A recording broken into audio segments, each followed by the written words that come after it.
పశ్చిమ గోదావరి జిల్లా భీమవరంలో పంచారామ క్షేత్రం శ్రీ సోమేశ్వర జనార్దన స్వామి వారిని మాజీ మంత్రి ఆర్కే రోజా దర్శించుకున్నారు. అనంతరం మీడియా వేదికగా కీలక వ్యాఖ్యలు చేశారు ఆమె. సుప్రీంకోర్టుకి సిబిఐ ఇచ్చినటువంటి రిపోర్టులో జంతు కొవ్వు కలవలేదని, ఇదంతా అసత్యమని అన్నారు. దేవుణ్ణి రాజకీయాల్లోకి లాగొద్దని చెప్పిన తర్వాత కూడా CM, deputy CM, home minister కూడా దిగజారి మాట్లాడుతున్నారని అన్నారు. కూటమి నేతల వ్యవహారాన్ని ప్రజలు గమనిస్తున్నారని రోజా ఈ సందర్భంగా తెలియజేశారు.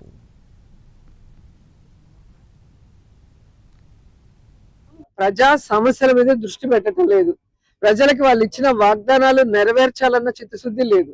ప్లస్ ప్రజలకి వాళ్ళు ఈ రోజు ఏమి చేయకపోగా, రాష్ట్రానికి అభివృద్ధి చేయకపోగా, ఇంకా రాష్ట్రంలో ఉన్న దేవాలయాల్ని ఏ విధంగా దిగజార్చే విధంగా వీళ్ళ పొలిటికల్ లాభం కోసం లడ్డు మీద గాని, లేదా టెంపుల్స్ లో ఉండే ప్రసాదాల మీద గాని, గుళ్ళో గాని ఏ విధంగా చేస్తున్నారో మనం చూస్తున్నాం. తిరుమల గాని, సింహాచలం గాని, శ్రీశైలం గాని అన్నిటినీ కూడా, అంటే వీళ్ళు హిందువులా అనే అనుమానం ఈ రోజు చంద్రబాబు నాయుడు మీద, పవన్ కళ్యాణ్ మీద ఈ రాష్ట్ర ప్రజలందరికీ కూడా వస్తుంది.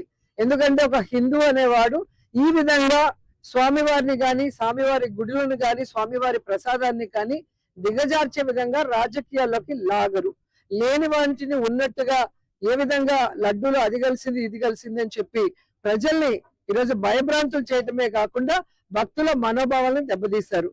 ఆఖరికి సుప్రీంకోర్టు సిట్ ద్వారా, సిబిఐ ఇచ్చిన రిపోర్ట్ ద్వారా దీంట్లో జంతు కొవ్వు కలవలేదు, ఇదంతా కూడా ఫేక్, దేవుణ్ణి రాజకీయాల్లోకి రాగొద్దని చెప్పిన తర్వాత కూడా